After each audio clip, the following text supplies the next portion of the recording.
Warning. Our federal government, military, and intelligence community have begun to implement emergency measures for what they are calling the Day After Plan. Codenamed Area B, Mount Weather's maze of underground bunkers near the Blue Ridge Mountains has already been prepped for the arrival of high-ranking members of Congress and the White House. Similar actions have been taken to ready the Pentagon's Raven Rock Mountain complex near Camp David. Yet the American people have been kept in the dark about everything. In the following interview, the CIA's Financial Threat and Asymmetric Warfare Advisor is stepping forward to warn the public that a $100 trillion economic extinction-level event is about to strike America. Viewer discretion is advised. My name is Steve Myers, and I want to thank you for taking part in this exclusive Monday morning interview with Jim Rickards, the Financial Threat and Asymmetric Warfare Advisor for both the Pentagon and CIA. Recently, all 16 branches of our intelligence community have come together to release a shocking briefing that contained an alarming consensus. These agencies, that include the CIA, FBI, Army, and Navy, they've already begun to estimate the impact of the fall of the dollar as the global reserve currency, and our reign as the world's leading superpower being annihilated in a way equivalent to the end of the British Empire post-World War II. And the endgame could be a nightmarish scenario where the world falls into an extended period of global anarchy. Jim Rickards fears he and his colleagues' warnings are being ignored by our political leaders and the Federal Reserve, and we're on the verge of entering the darkest economic period in our nation's history, one that will ignite a 25-year Great Depression. Today we're going to examine everything he's uncovered, because a bedlam could begin within the next 6 months. Which is why every American should hear his warnings before it's too late.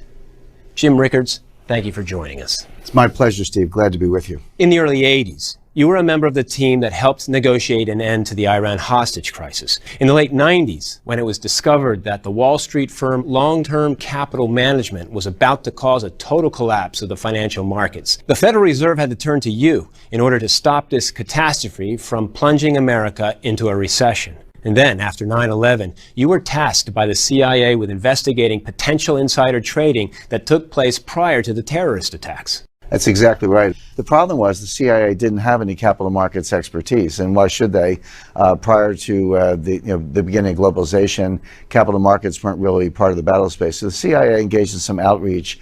They recruited certain people, myself included, to bring the Wall Street expertise to the agency. This led to something called Project Prophecy. So what the CIA said, well, if there's going to be another spectacular attack, using price signals to determine the actions of participants in the market, whether it be terrorists or strategic rivals of the United States, could you spot it? Could you get the information and actually break up the plot and save American lives? This system you built with Project Prophecy actually predicted a terrorist attack that was thwarted in 2006. On August 7, 2006, I got an email from my partner. She said, Jim, we got a bright red signal on American Airlines. So she said, looks like a possible terrorist attack. We documented that. I was up at 2 o'clock in the morning in my study watching CNN, and all of a sudden MI5 and New Scotland Yard emerged to break up this terrorist attack. They were arresting suspects, removing files. So this showed that the system worked. It's not just good for predicting terrorist attacks, but also strategic attacks by rivals and enemies of the United States. For years now, you've been helping the Pentagon and CIA prepare for a rise in asymmetric warfare and financial threats. Because today there are immense fears we'll be struck by, as you've described it before, a financial Pearl Harbor. There's now concern in different branches of the U.S. government. Historically in Washington, the Treasury and the Fed take care of the dollar. The Pentagon, the intelligence community take care of other threats. But what happens when the dollar is the threat? Americans generally know that the Fed has increased the money supply by $3.1 trillion. We have $17.5 trillion of debt. We have $127 trillion of unfunded liabilities. What are those? Medicare, Medicaid, Social Security, student loans, Fannie Mae, Freddie Mac, FHA. You go through the whole list and it goes on and on and on. There's no way to pay it. During the boom years of the 1950s and 1960s, every dollar of debt that was created, we got $2.41 worth of economic growth. So that was pretty good bang for the buck. But by the stagflation of the late 1970s, that had actually collapsed. So now for a dollar of debt in the late 1970s, we were only getting 41 cents of growth. So obviously that's a huge drop off. You know what that number is today? Today, we only get 3 cents of growth for every dollar of debt. So we're piling on the debt, but we're getting less and less growth as that trend goes from $2.41 to 41 cents to 3 cents. It's soon going to go negative. This is a signal of a complex system about to collapse. This really speaks to what you wrote about in your new book, The Death of Money. The title strongly alludes to this. The hourglass is now empty. You warn we're about to fall into a 25-year Great Depression, that the stock market could plunge almost overnight 70%. You know, when I use the phrase 25-year depression, it sounds a little extreme, but historically it's not. We had a 30-year depression in the United States from about 1870 to 1900. Economists actually call it the Long Depression. That was before the Great Depression. The Great Depression lasted from 1929 to 1940, so that was quite long. The U.S. is in a depression today. A lot of folks might disagree with you that we're currently in a depression. That word brings to mind images of the 1930s and soup kitchens. Well, we have soup kitchens today. They're just at Whole Foods in your local supermarket because 50 million Americans are on food stamps. It's not that we don't have distress. We have enormous distress, but it's being hidden in different ways. The unemployment rate today is actually 23% when you calculate it the right way. And you point the finger right at the Fed, Congress, the White House. I actually was in a meeting in the Treasury, and I said to the audience, the Fed and the Treasury are the greatest threat to national security, not Al-Qaeda, not some of the other threats out there, but right here in this building with this group, you people are destroying the dollar, and it's just a matter of time before it collapses. And I testified before the United States Senate about this. I warned the Senate, you know, maybe we can't stop earthquakes on the San Andreas Fault, but nobody thinks it's a good idea to send the Army Corps of Engineers out there and make the San Andreas Fault bigger. But by money printing and credit creation and reckless monetary policy by the Fed, we're making the San Andreas Fault bigger every day. And when you make a complex system bigger, the risk doesn't go up a little bit, it goes up exponentially. So the risk is unimaginable at this time. The collapse hasn't happened yet, but the forces are building up, and that's just about to snap. Your take, and that of many in the intelligence community, is much different than what we're hearing out of Capitol Hill, which is why the allegations you make in this book are causing quite a controversy in Washington. I was actually at a recent conclave in the Rocky Mountains with a couple central bankers, one from the Federal Reserve and one from the Bank of England. They'll say things privately that they won't say publicly, and I was handed a copy of Janet Yellen's playbook. The Fed is trying to kind of use propaganda, lie to us about economic prospects, talk about green shoots, use happy talk to try to get us to spend our money. The Fed doesn't know what they're doing. Don't ever think that they know what they're doing. You can print all the money you want, but if people are not borrowing it, if they're not spending it, then your economy is collapsing, even with the money printing. So you can understand it this way. So let's say I go out to dinner and I tip the waiter, and the waiter takes my tip and he takes the taxi cab home, and the taxi driver takes the fare and puts some gas in her taxi cab. Well, in that example, my dollar had velocity of 3. $1 supported $3 of goods and services, the tip, the taxi ride, and the gasoline. But what if I don't feel great and I stay home and watch television, I don't spend any money? Well, that money now has velocity of 0. I leave my money in the bank, but I don't spend it. Let's look at what's actually happening with the velocity of money. It's plunging. It's going down very rapidly. But compare this decline of velocity today to what we saw leading up to the Great Depression. Now, in the depths of the Great Depression, velocity was even lower. But if you compare what's going on today to what happened in the late 1920s, just prior to the Great Depression, there's a very striking resemblance. So it doesn't matter how much money the Fed prints. The Fed is trying desperately to bend the curve. Think of it as an airplane that's coming in for a nosedive. It's crashing, getting close to the ground. The Fed's trying to grab the joystick and pull the plane up out of the nosedive and get it back in the air. But unfortunately, it's not working. We're heading for a crash. We've just covered a lot of these startling numbers, these signals of this coming Great Depression. Let me see if I can quickly put it all together. Nobody denies that we have a debt crisis in this country. But you're saying we can no longer grow our debt without causing our economy to aggressively slow down. We're barely above water now. So that's signal number one. Signal number two is this dangerous slowdown in our velocity of money. It's already plummeting to levels not witnessed since the Great Depression in the 1930s. Are there any other signals the intelligence community is monitoring that suggest this collapse is right around the corner? There are, Steve. There are a lot of signals out there, and they're very, very troubling. One of the ones I'm watching closely, and I know people in the intelligence community focus on also because it covers so much ground, is called the misery index. The misery index is when you take the unemployment rate and you take the inflation rate and add them together, and then just sort of chart that. You look at the misery index today compared to the period of stagflation in the late 1970s and early 80s that Americans remember so well, it's actually worse. This can lead to social instability. Take this back to the Great Depression. The misery index in the Great Depression was at 27, but today it's at 32.89. Believe it or not, it's worse today than it was during the Great Depression. What happens as the depression worsens? Businesses can't pay their debts. The bad losses fall on the banks ultimately fail. That's happened before. The Fed's there to bail out the banks. What happens when the Fed itself is in jeopardy? Based on these signals you've been tracking, the Federal Reserve is going to fail? The Federal Reserve actually in some ways already has failed. I spoke to a member of the Board of Governors of the Federal Reserve, and I said, I think the Fed's insolvent on a mark-to-market basis, and this governor first resisted, said, no, we're not. But I pressed her a little bit harder, and she said, well, maybe. And then I just looked at her, and she said, well, we are, but it doesn't matter. In other words, here's a governor of the Federal Reserve admitting to me privately that the Federal Reserve is insolvent, but said, it doesn't matter because central banks don't need capital. Well, I'm going to suggest that central banks do need capital. Look at this chart. What it shows you is that the Fed has increased its capital. It's currently about $56 billion. That sounds good. You say, gee, $56 billion is a lot of money. That's a pretty good capital base. But that's not the whole story. You have to compare the capital to the balance sheet. How much in the way of assets and liabilities is that amount of capital supporting? When you look at that, it's a much scarier picture because the actual liabilities, or debt, if you will, in the Fed's books are $4.3 trillion. So you've got $4.3 trillion sitting on this little skinny capital base of $56 billion. That's very unstable.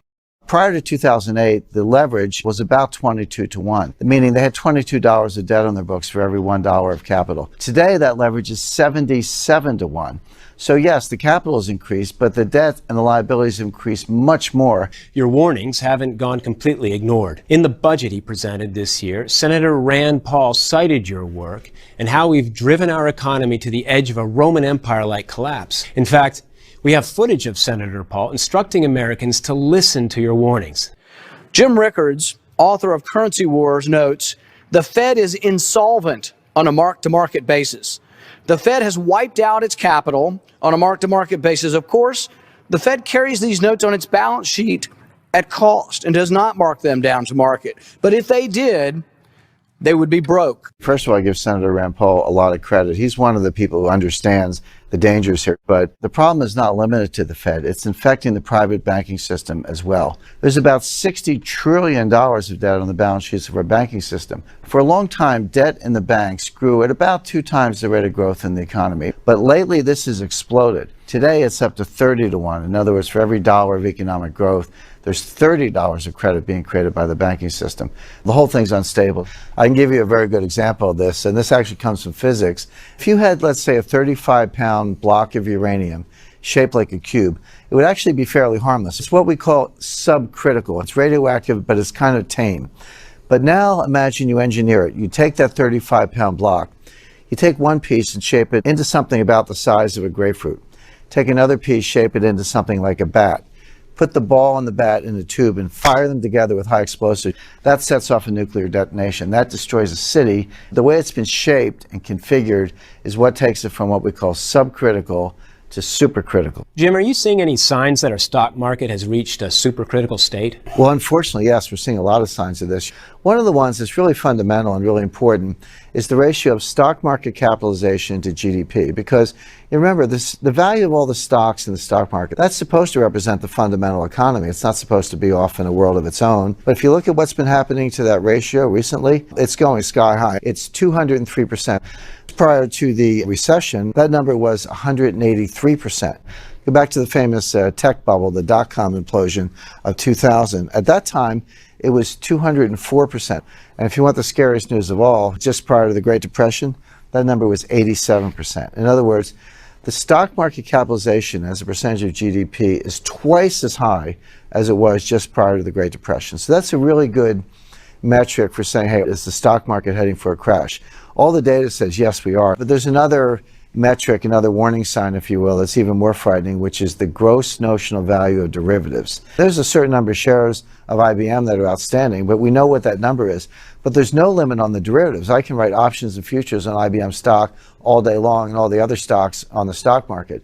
And that's what's been going on. Now, The gross notional value of derivatives in the world today is over $700 trillion, not billion, 700 trillion. That's 10 times global GDP. This collapse is unavoidable. So, we ask ourselves, how bad can this be? Well, what happened in 2007, 2008 when the markets collapsed? We all remember the value of stocks going down, real estate going down, housing going down. All that lost wealth was $60 trillion. The problem is now the system is bigger, so I would expect the lost wealth this time to be $100 trillion, possibly a lot more. We're in this critical state, getting close to the supercritical state where the system implodes. But it takes a catalyst, it takes a flashpoint. There are a number of potential flashpoints I've investigated. Jim, in a few moments, I want to discuss the steps Americans need to take with their investments and personal finances to prepare for everything you and your colleagues are predicting. But now let's quickly focus on some of these major flashpoints. One of the key flashpoints we're looking at is foreign ownership of U.S. government debt. Now, this is a very important thing to understand. We all know that the Treasury has issued over $17 trillion worth of debt. The question is, who buys it? A lot of U.S. debt is owned by foreigners. Who owns it? China, Russia, other countries that are not necessarily our friends, but they can dump it when they want to. Well, guess what? That's actually what's been going on. Recently, foreign holdings of U.S. government debt have been plummeting. But it gets even more interesting than that. We talked earlier about the project I did for the CIA, Project Prophecy, and we said you can see not only market action, but rivals, enemies, terrorists, and others operating in financial markets. So we all know that Russia invaded Crimea in the spring of 2014, and Crimea is now effectively part of Russia. So let's say you're Putin. You know you're going to invade Crimea. You know you want to take over eastern Ukraine. You can expect U.S. financial sanctions. So what do? You basically mitigate the impact of the sanctions. Start dumping treasuries in advance so that when you make your move and the Treasury tries to come against you, you've insulated yourself. So now you go back and look at October. Here's Russia dumping treasuries month after month. That was a clear signal that they were getting ready to do something to engage in financial warfare against the United States. But guess what? It's worse than that. We know the Russians and Chinese are working together. So is it any surprise that when the Russians started dumping, the Chinese started dumping also? Does the intelligence community have the ability to defend our country in the event that this escalates even further? Believe it or not, there's an intelligence unit inside the Treasury, and they actually have a war room. That tells you that financial warfare is here and it's real. So if the Russians are dumping, the Chinese are dumping, and the Fed's tapped out, who's going to buy all this debt? Well, a mystery buyer has shown up. Recently, Belgium has bought enormous amounts, in the hundreds of billions of dollars of U.S. government securities. So Belgium started loading up on treasuries coincidentally at the exact same time Russia and China began dumping theirs. It's not the Belgians. These amounts are bigger than the Belgian current account surplus. These are not Belgian dentists who are buying these things. Belgium is a front. Could it be the Fed itself? That's the point. Maybe the public doesn't know who the mystery buyer is, but the national security community does. Now, the Treasury, operating through this war room, and the Fed mystery buyer in Belgium, for now, have managed to prop up the Treasury market. It hasn't collapsed yet, but they're not going to be able to keep pulling these rabbits out of a hat. There's a limit. This should be very scary because if the Fed's tapped out, we talked earlier about how the Fed's leveraged 77 to 1. So the Fed's at the limit of what they can do. The foreigners are now dumping treasuries. And if no one buys it, guess what? Interest rates go up. That'll sink the stock market. That'll sink the housing market. Higher interest rates mean the debt gets higher. So interest rates go up some more. So you start a death spiral and there's no way out of it. An attack on our treasury market is obviously a very serious flashpoint that could ignite this Great Depression you predict in your book. Let's talk about another flashpoint. What I call flashpoint number 2 has to do with the petrodollar. Can you explain what you mean by the petrodollar? It's basically a system whereby oil exports are priced in dollars. Oil doesn't have to be priced in dollars. It could be priced in euros, Japanese yen, Swiss francs, gold. It could be priced in a lot of things, but in fact, the whole global oil market is priced in dollars. And I was actually very close to the birth of the petrodollar system. My first visit to the White House on official business was in 1974 with a small group, about 5 of us. We met with Helmut Sonnenfeld, who was the Deputy National Security Advisor at the time. He was the number 2 to Henry Kissinger. This was at a time, you have to remember, at the beginning of the 70s, oil was $2 a barrel. At the end of the 70s, oil was $12 a barrel. So this was an oil shock. The price of oil was skyrocketing. Inflation was getting out of control. There were gas lines. Certainly a certain generation of Americans remember this very well. Well, we were in the White House talking about what to do about this. And one of the scenarios we discussed was the U.S. military would invade Saudi Arabia.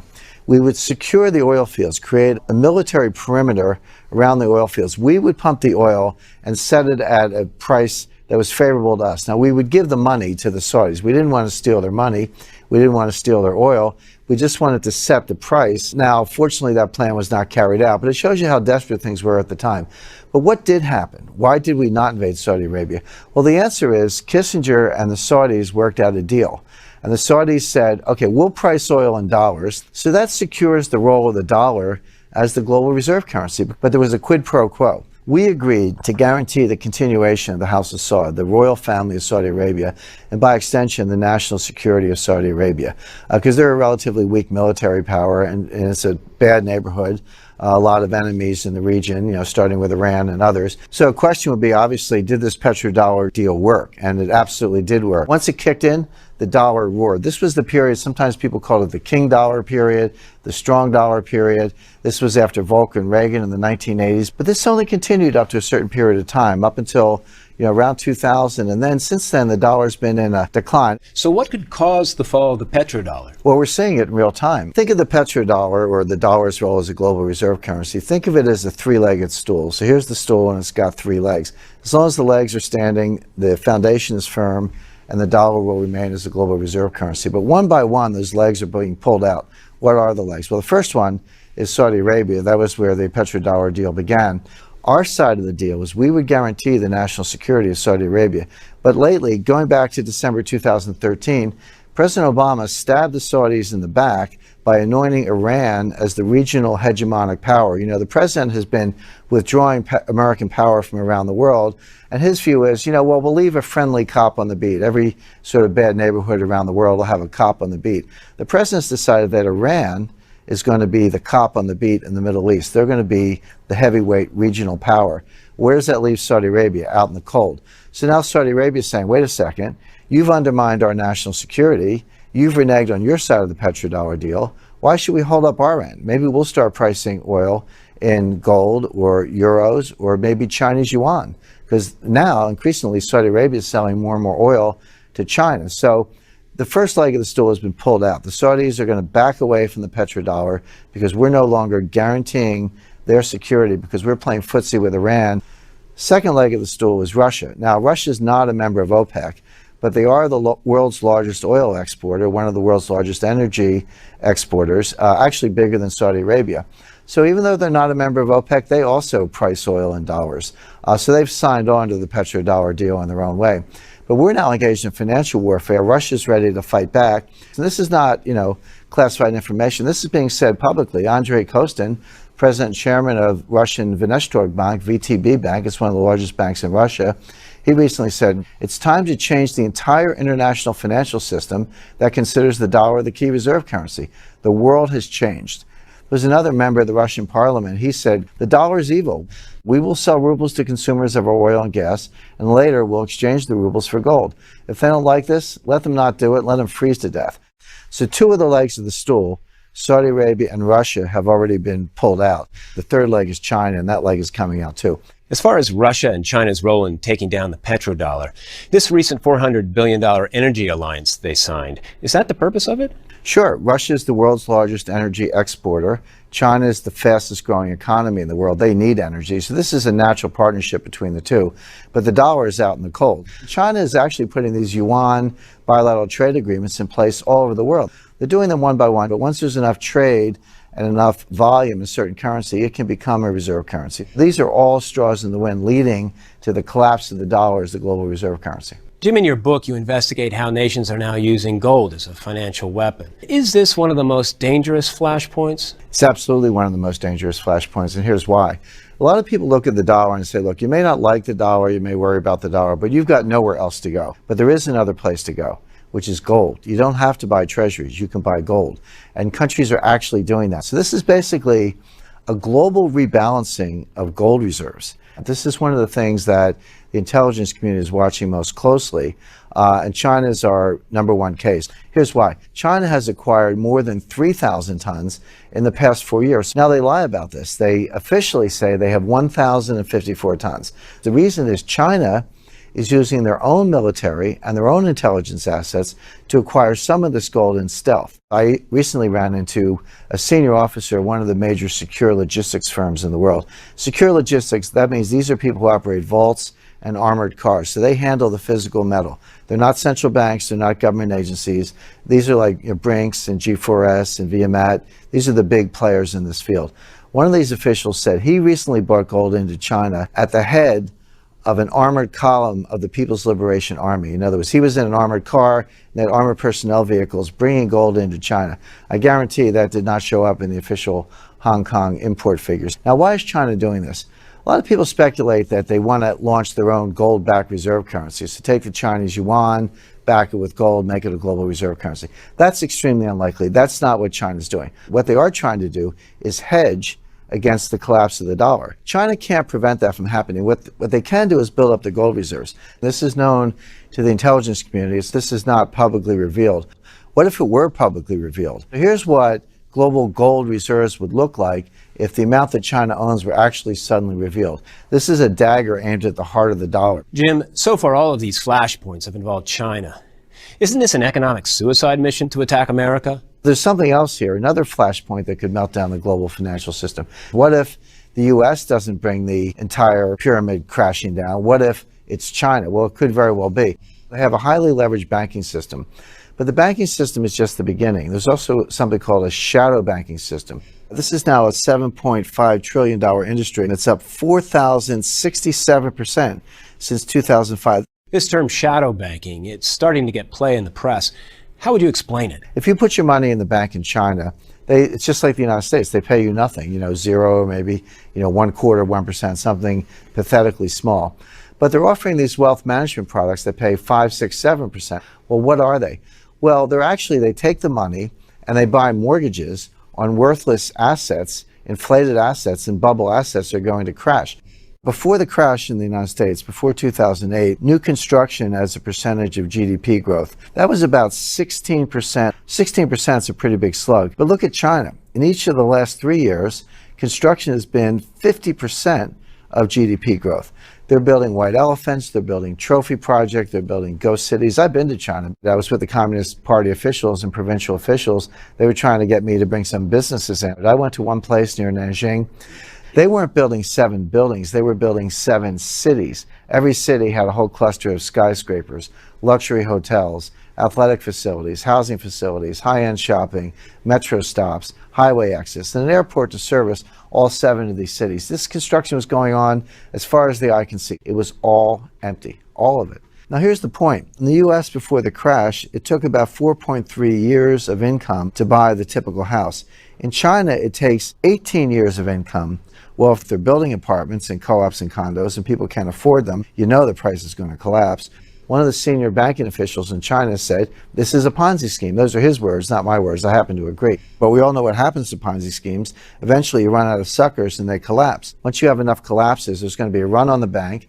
The bankers are going to say, sorry, we can't pay you. It's not our problem. Well, that's not going to be good enough. Riots are going to break out. What does it mean when the world's second largest economy hits the brakes? That's going to be disastrous for global growth. It's going to pull the rug out from under the sky-high valuations we're seeing in U.S. stock markets. This is a setup for entire collapse of the global economy. Jim, there's one more flashpoint I'd like to talk about. It has to do with a premeditated plan you believe exists inside the IMF and involves high-ranking U.S. officials to replace the dollar as the world's reserve currency. It's not just my belief. This is actually documented. It's a 10-year plan to replace the dollar as the global reserve currency. The IMF released a report this year. It was called, get this title, "The dollar reigns supreme by default." Here's a direct quote. "The aggressive use of unconventional monetary policies by the Federal Reserve, the U.S. central bank, has increased the supply of dollars and created risks in the financial system. The dollar's status should be in peril." Reserve is nothing more than a savings account for a country. That's the amount of money they've saved. But the problem is when you have it, you have to decide what to do with it. You can't just stick it under a mattress, so to speak. A lot of people think that the dollar will prevail because there are no good alternatives. That's not true. The dollar is declining sharply as a percentage of all the reserves. Imagine if that continued. The euro comes up, Swiss franc comes up, some of the other currencies come up. That's one outcome, but there's another outcome that's probably coming a lot sooner, which is that we have a financial panic in the world, and a central bank has to re-liquefy the world. Where's that money going to come from? it can't come from the Fed. They're leveraged 77 to 1. There's only one clean balance sheet left in the world. That's the IMF. The IMF, believe it or not, is only leveraged 3 to 1. When the next crisis comes, it's going to be bigger than the Fed. The only source of liquidity in the world is going to be the IMF. Think of it this way. The Federal Reserve is a printing press. They can print dollars. The European Central Bank has a printing press. They can print euros. Well, the IMF, the International Monetary Fund, has a printing press also. They can print something called the special drawing right, or the SDR for short. These SDRs can come along as a new reserve currency. The reason they came up with the name special drawing rights is because if they called it world money, that would sound a little spooky and scary, but that's exactly what it is. But here's the point. This may be a 10-year plan. We're not going to make it 10 years. This collapse will happen a lot sooner than that. So they're going to have to dust off this playbook and run out these SDRs and print trillions of them to prop up the system. Now, if the Fed bailed out private credit in 2008, and the IMF now bails out the Fed in the next financial panic, who runs the IMF? Who's really in charge? Well, it's a nice crowd. You got kings, dictators, communists. They're unelected, unaccountable. And this is the next flashpoint. Really, the IMF taking over the world monetary system, becoming the central bank of the world, printing world money called the SDR. Jim, these flashpoints, the attacks on our treasury market and petrodollar, China's stealth gold run, China's inevitable collapse, even this alarming inside job to take down our dollar that's escalating at the IMF. We've only scratched the surface of what you reveal in your book. But really the most important message I took away from reading The Death of Money is that regardless of which flashpoint unleashes the 25-year Great Depression, folks need to understand it's coming, and coming quick. Steve, that's exactly right. There is a mission in this book, and it's urgent, and it's important. We're talking about a prolonged depression. We're talking about massive deflation, massive unemployment, rampant bank collapses, a 70% best case scenario stock market drop. This could all start within the next 6 months. Look at it this way. Americans right now are standing at the very bottom of a tall mountain, Mount Everest, Mount Kilimanjaro. About halfway up the mountain, there's a catastrophic avalanche barreling down towards us. Determining the one snowflake, the one flashpoint that's going to speed this chaos up shouldn't be our focus. Recognizing the severity of the situation and moving to safety should be. So mission one is helping people hold on to what they've got. That's going to be more than half the battle ahead. Jim, as you know, Money Morning believes so much in your book, as well as your mission to warn the public, that we'd like to send free copies of The Death of Money, the coming collapse of the international monetary system, to everyone who is watching this interview. Now, it's on bookshelves. It's being sold for about $28. But I want to point this out. The version we're sending folks is different than the one being sold in stores. And the reason why is simple. What we're talking about today is not light reading material. And the book investigates everything thoroughly, except for one part. It's what our government calls, and to be clear, this is what they call it, the day after plan. This describes what America and our government will be like when our economy collapses. Now, I have an unpublished chapter that does outline the situation. It's called The Day After Plan Declassified.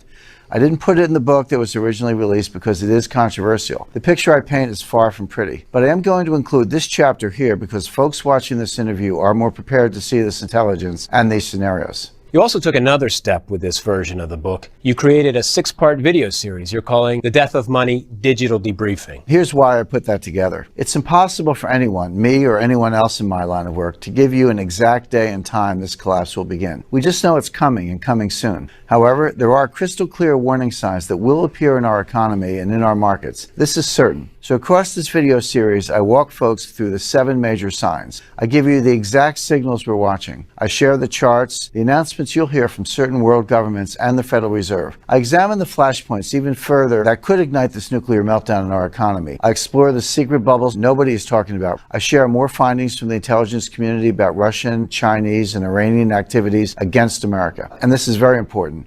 Across this video series, I help folks analyze their investment portfolios and show them how to adjust their allocations accordingly for numerous scenarios that could unfold. Because this is a fluid situation, it's volatile. So I review how much of your portfolio should be in certain sectors of the stock market, precious metals, income opportunities, where folks should be looking overseas to invest. It's a point-by-point examination of each of these areas. Jim, we'd like to rush copies of your book, the unpublished chapter, and this 6-part digital debriefing out to everyone watching. It's part of a bold initiative you're taking on, what you're calling Project Prophecy 2.0.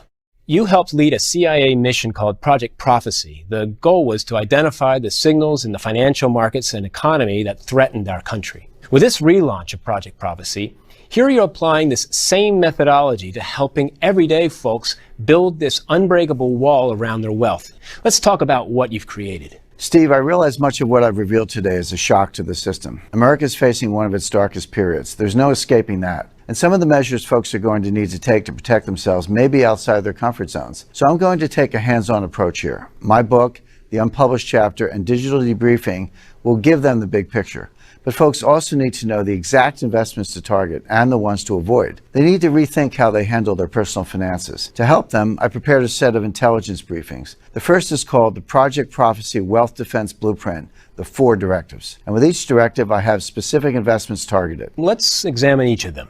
Directive number 1 is seek shelter from the dollar's fall. The next time the dollar falls, it won't be the first time. The dollar almost collapsed completely in the late 1970s.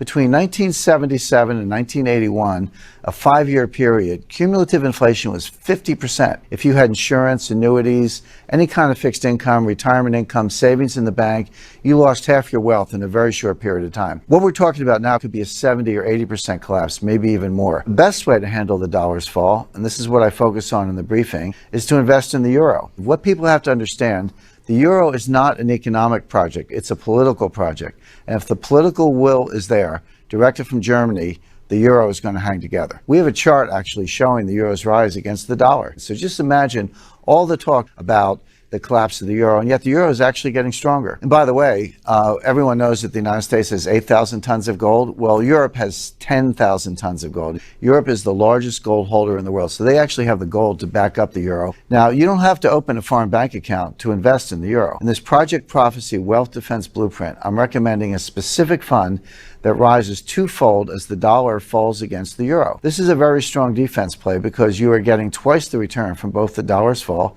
and the euro's rise. So walk us through the second directive in this briefing. Always have an insurance plan for a market collapse. The stock market's going to fall 70%.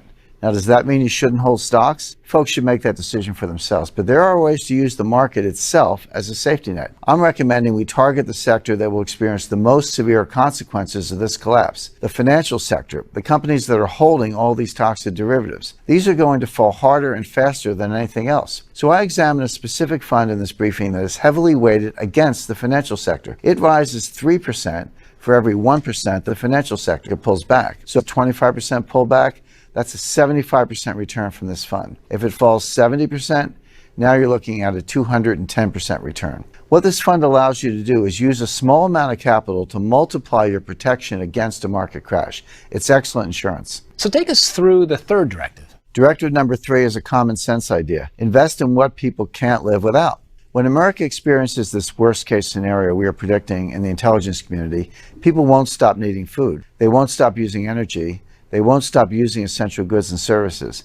This is where folks should be looking now. So in the briefing, I'm recommending water investments because you can't live without water. And we're already seeing water investments begin to take off. This sector has been surging since 2009. It's up about 200%. I'm targeting a water processing company that operates 47,000 miles of water pipelines across 16 states and 1,500 communities. Now, this is a sleeping giant income play. This water processor's dividend has grown every year. It's up 55% already, and income is something we can't live without either. And besides water, the briefing also focuses on a company that provides emergency medical supplies, because that's also a necessity. Jim, you have one more directive in this briefing. Warren Buffett's secret weapon. Target companies who control hard assets. You know, Warren Buffett has this reputation as the avuncular oracle of Omaha, the stock market investor's best friend. But I say when it comes to billionaires, don't listen to what they say, watch what they do. Warren Buffett's recent acquisitions have been very revealing. A few years ago, he bought the Burlington Northern Santa Fe Railroad. He bought the whole railroad. He actually took it private. Well, what is a railroad? A railroad is nothing but hard assets. They have right-of-way, mining rights adjacent to the right-of-way, rail, rolling stock, yards, switches, signals. It's all hard assets. How does a railroad make money? It moves hard assets in the form of freight: coal, wheat, corn, steel, cattle, etc. So a railroad is the ultimate hard asset play. It's hard assets making money, moving hard assets. What was Warren Buffett's next big acquisition? He bought oil and natural gas resources, another hard asset. And by the way, he can move his oil on his own railroad. He doesn't need the Keystone Pipeline. When you line up 100 tanker cars on a railroad, that's a pipeline on wheels.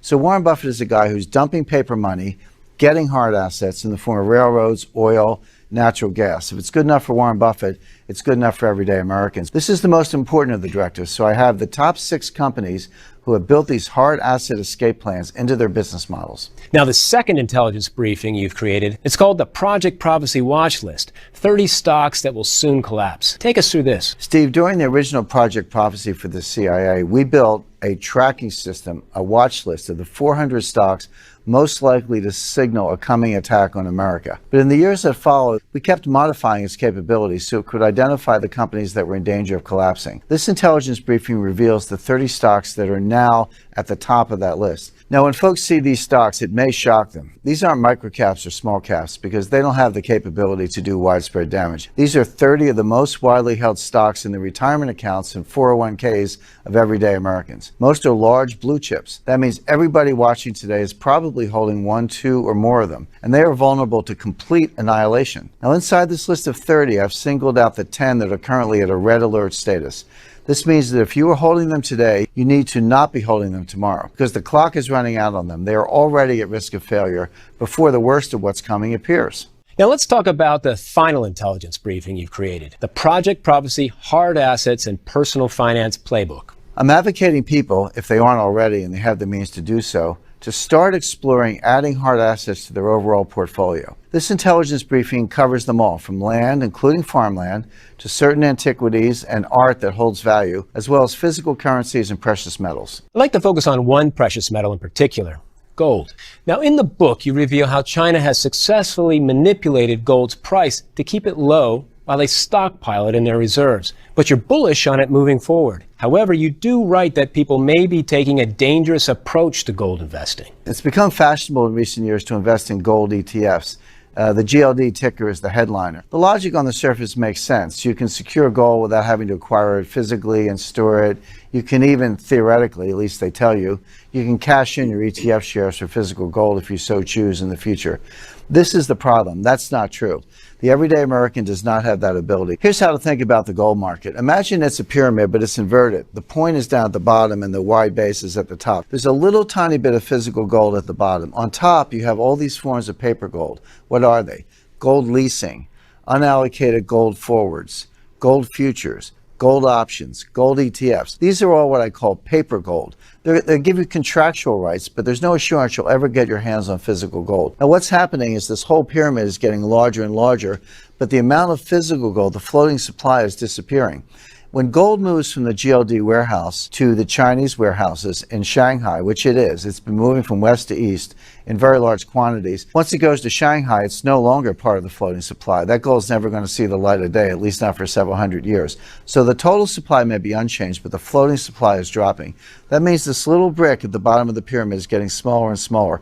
One of two things has to happen. Either that paper pyramid has to shrink, or the whole thing's going to become wobbly and tip over. So if you have GLD, you only have shares and you will only ever have shares. You cannot get your hands on the gold. So with this intelligence briefing, I tell folks to stay away from gold ETFs, and instead I talk about 3 specific precious metal coins they'll want to look into immediately. Now let's examine how folks can fortify their personal finances from these dangerous times that are fast approaching. This is very important, because if you protect yourself with your investments, yet don't take the same measures with your personal finances, you'll experience the same outcome, and it won't be a good one. The bank you choose to keep your money in is now a critical decision, because that bank may not be around next year or the year after as everything escalates. So I talk about the safest banks and credit unions. These will not collapse. You should make sure your money's in one of them. I show folks which CDs and conservative income opportunities are most shielded from risk. I talk about the 10 safest cities for the future. These are the ones with the strongest local economies. They have industries that will continue providing jobs.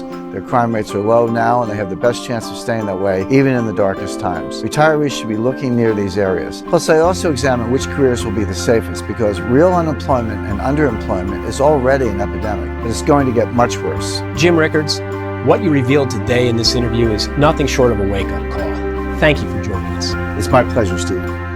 Today, Jim Rickards stepped forward to warn you about a coming catastrophe the intelligence community fears is at our doorstep. Because if Jim and his colleagues at the Pentagon, the CIA, and across the entire intelligence community are right, there isn't much time left to protect yourself. I want to thank you for joining us today. I'm Steve Myers. Stay safe.